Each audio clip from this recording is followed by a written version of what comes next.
I actually came to Oakland Chinatown in 71 when I had just gotten my teaching credential from SF State and was hired by a youth group here in Oakland Chinatown, and we created an alternative school in the building right across from the Asian Resource Center. They So still have Chinese classes and ESL classes, yes? they may, yeah. It's the that building is owned by CACA, Chinese American Citizens Alliance, and we used to run the classes in the top two floors for immigrant kids and gang kids who went to Oakland Tech for half the day, and they came to us for half the day for ESL and citizenship classes. Was this an arrangement with the Oakland Public Schools? Yes, yes, with the principal and also Oakland Adult Ed.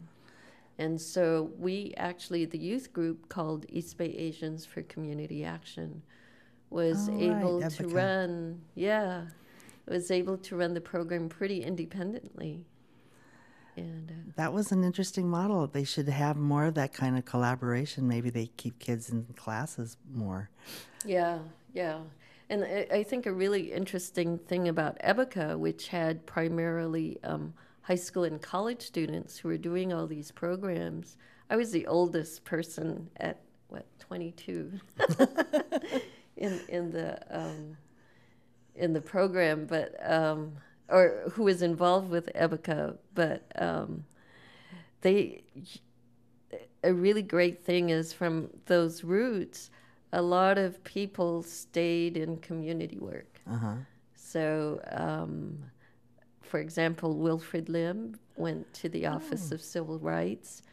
Serena Chin ran a TV program for a while called Asians Now and is now working with the American Lung Association. Right.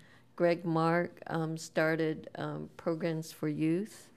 And he's And- now in Asian American Studies, right? Right, and he runs programs both in Hawaii and here in California. So a lot of people who came through that program are still doing community work or social justice work in one way or another.